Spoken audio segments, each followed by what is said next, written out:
You got to save for old age, not just money. You got to be feeling good. You need good feelings as you get older. There's a, people say, oh, if borderlines make it to a certain age, they tend to live. Nothing's going to happen in the future that suddenly makes everything better. There's no there's no point you reach and you go, oh, shit, I've made it. All my problems go. I would say that if such a thing exists, it's just that certain borderlines learn to conserve, others don't. And they blow all their love on worthless people.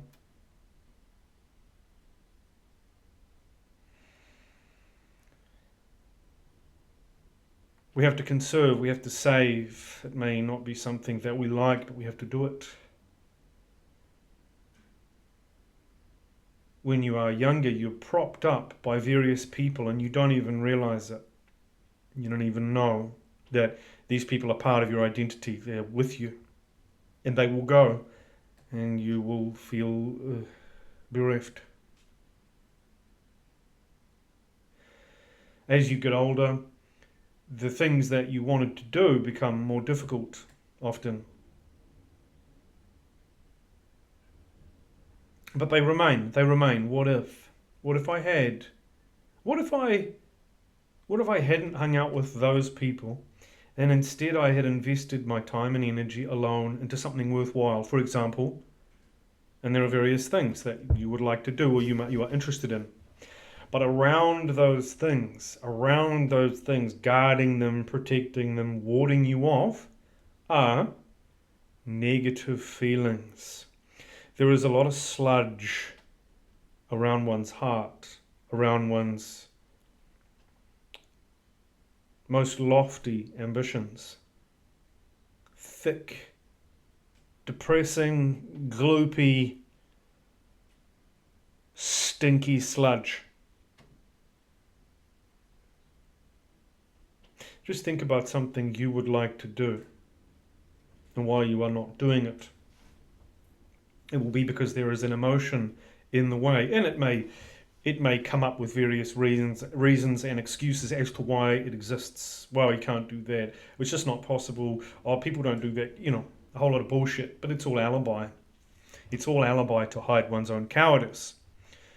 You're happy to fight the narcissist battles and confront them and attempt to change them. But when it comes to oneself, oh no, that's too hard. That's boring. I'd be alone. It's much more fun to work on a fantasy venture with a narcissist. How exciting. There's someone else there. If someone else is there, it means something's happening. Things are going on. You've got a group of people. There's energy. Borderlines often live in an abstract world where they get caught up by abstract concepts. People may say, you got to be social. Others may say, no, you can't be social. Well, it depends. It depends. What are you being social for? What are you planning? Are you in a group planning a robbery? Or instead, are you going to feed the poor? So you can chase words all of the time as a borderline. Round and round you go. I need to be more this, I need to be more that. Or rather, good people are this, bad people are that. Good people are helpful. Bad people don't help you. Well, it all depends on what help is, what your definition of help is. Sometimes it looks like help, but it's not. So if you exist in a social world, you're going to get knocked around by words. People are going to use words at you. They're going to say, well, good people are this, and bad people, well, they're like that. It may or may not be true. It may just be how they're feeling at the moment, and they want to validate themselves and invalidate others. So it's just it's a temporary thing, and the person may reverse their opinion seconds later when it's convenient for them. But after a while of being alone, you end up facing the sludge. It oozes from the walls. It bubbles up out of the ground. There's sludge there. That's why you aren't doing all those things. That's why narcissists are picking on you. Imagine if you had a life where from the moment you woke up to the moment you went to sleep, you had things to do and they were valuable. You applied yourself to them. You used energy and you were rewarded with a feeling of worth. How could a narcissist stop you? How would they do that? They couldn't even catch up to you, let alone stop you. You'd knock them out of the way. They'd be so scared of being seen as a bad person. It might just be better to avoid you entirely. You might show them up effortlessly. Effortlessly. You might just show these people up. You're not even trying to. It's just what you are. The narcissist's whole idea is that there is no work. Rather, there's no work to be done by them. They have slaves. But there's you out there, no slaves, achieving great things that the narcissist can't even achieve with all their slaves. Their entire slave army is no match. Call them flying monkeys. Call them what you will. They are no match for you. If you had full access to all your energies and you could all day action things that you wanted to do, things that you believed were very valuable, you wanted to make them happen. But we can't do that because these things are surrounded by negative energy. We need energy to overcome them. Even to begin a project, you need the energy to overcome doubt, torpor, the wailing feeling in your chest. You need some kind of energy. It's combative energy. And if you're wasting that on the narcissist, trying to make them change, trying to make them treat you in a certain way, you will never, ever dare push into this dross that surrounds the very worthy part, the most worthy parts of yourself. It will be too hard. And as time goes on, you may even become less able to do it, weaker and weaker. Maybe you become less able to tolerate that negativity. The advantage of the narcissist is they hurt you so much that there is a window there for you to say, no, I don't want to deal with other people. Just for a while, I want to do these things. It's less painful to do the things that are dear to me than to endure any more of this garbage from this world of insanity and meaninglessness. It's not even meaninglessness, it's the destruction of meaning. It's insanity, it's active insanity. The narcissist is trying to drive you mad. You may have noticed how they love to annoy people. Much harder for them to annoy an authority figure. They might get in trouble. So if you waste all your life chasing narcissists, you will not have any authority. You're playing a silly game. You're lowly. You offer no threat to the narcissist. I'm not saying you want to threaten them, but you want to be a threat. You want to have claws that are retracted. You're going about your business. What you're doing is important. Others value it. And if someone should get in the way and be stupid, well, they may need to be pointed out to the group. And then crushing weight descends upon the narcissist when they are exposed for doing something that is seen to be bad socially. Shame. Shame will pour down on them. We don't want to get too obsessed with them though, because we have our own shame to deal with. Shame is, I read one study showing that guilt is less of a factor for the narcissist than shame. And this makes sense to me. Because guilt is related to other people.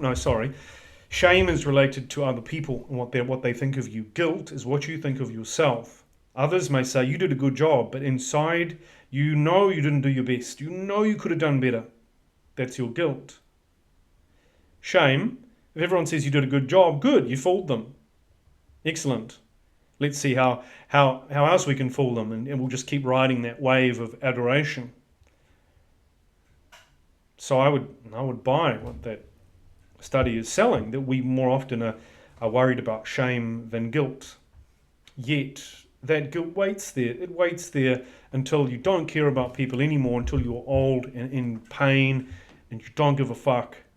Now guilt comes back. Those Those things come back surrounded by the negative feelings, and you never did anything about them. You never tried.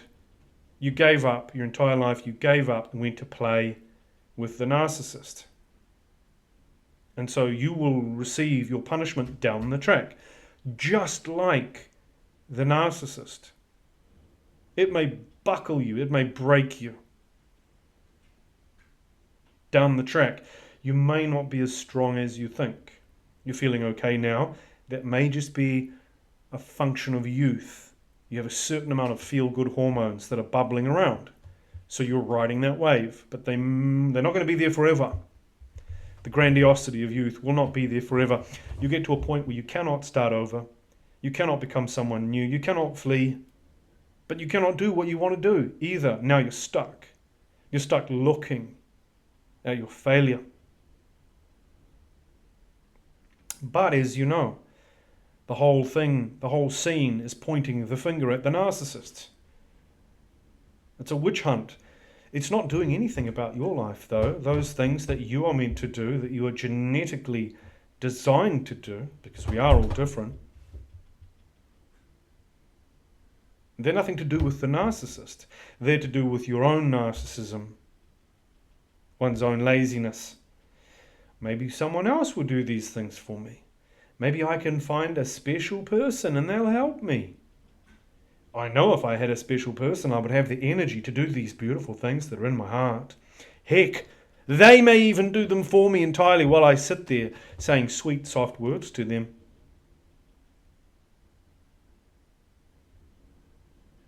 If you look closely, you will see your resemblance to the narcissist. But you are not looking for any old adoration. You want a specific person. You are consolidating your debt into one person. They're going to do it for you. Why are you alive? Why don't you just ride shotgun? You may as well be like a little tumor. Maybe they could have like a little sack, like a wallaby or a kangaroo lives in. They have a little sack for the joey. You could just climb inside and cease to exist. Just be like AI for the narcissist, suggesting things. Why don't you do this? Or you could do that. Because that's all you're doing. You're an AI that gets abused. But you could have real intelligence, which is attending to your own feelings and making sense of them. What do they mean? How do I get past this one? Does it have something to tell me, or is it just garbage? Taking inventory of your own self, the contents of your body. Very hard to do. Very hard to do, but the ancients, if you look at various traditions, there's always that, going and meeting the self, finding out who you are. But I put it to you that this is not an intellectual endeavor. This is a physical endeavor. It's more primal than words and concepts that you learned when you were older. This is very dear to you. It's very simple, fundamental and basic. To have the will to live, to feel worthy, to bother, to want to endure pain. The will to endure pain. It may not be with you always. And if you waste it on enduring needless pain, those glands, that heart, those adrenals may just give up on you. And then it would have been better had you never been born at all. For you have lived a life aiding and abetting evil people. You've lived the life of an accomplice.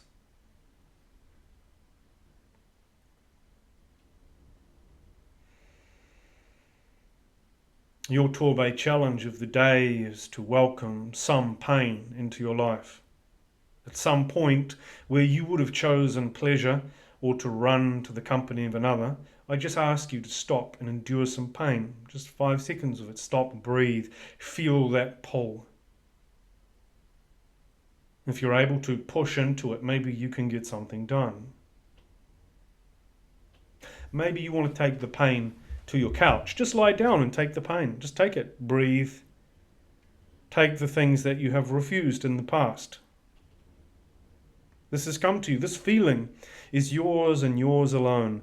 Anyone can say words. We can copy the words of others, but the particular pattern of emotions that runs through your body is yours. Nobody can replicate that, and nobody will, ever.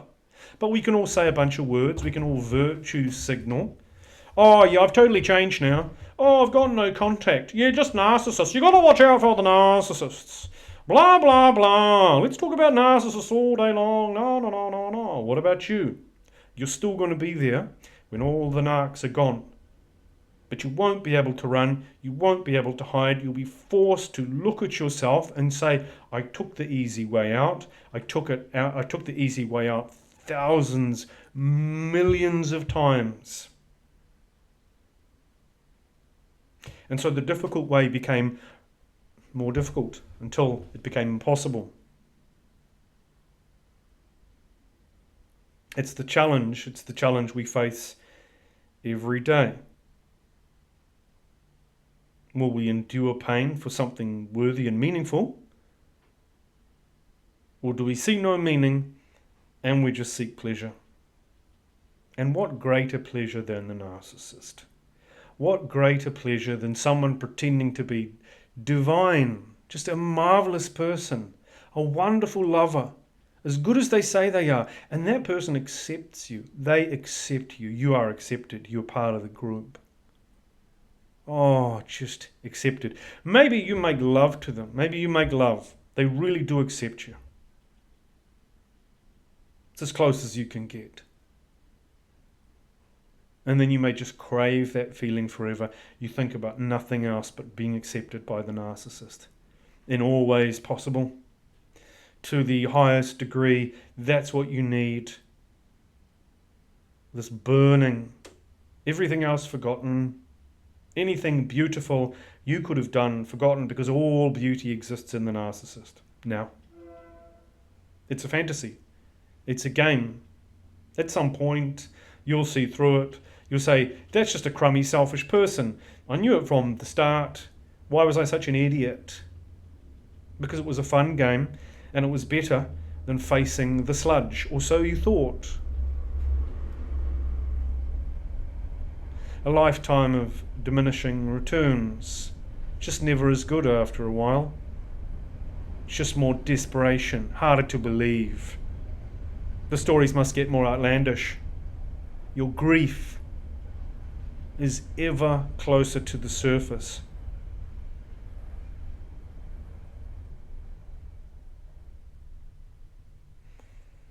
Pain is always waiting there. There's the pain of doing something important and the pain of doing something worthless. It's pain, but you can choose to do something important now, or you can put that on lay by the pain. You can put it in a bank account with compounding interest on a 20, 30, 40, 50-year term. And it will be waiting for you there at the end. All that pain and the grandiosity that you felt will be repaid in full. Repaid in full and then some.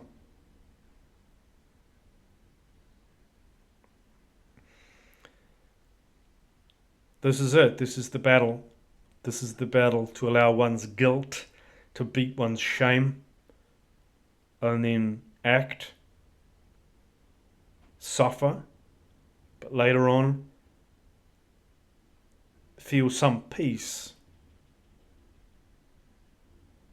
and calm and happiness, a kind of bright joy, not a, I'm doing something naughty and getting away with it, exhilaration, but real soothing, real soft soothing. It has to be worked for. And the work starts now.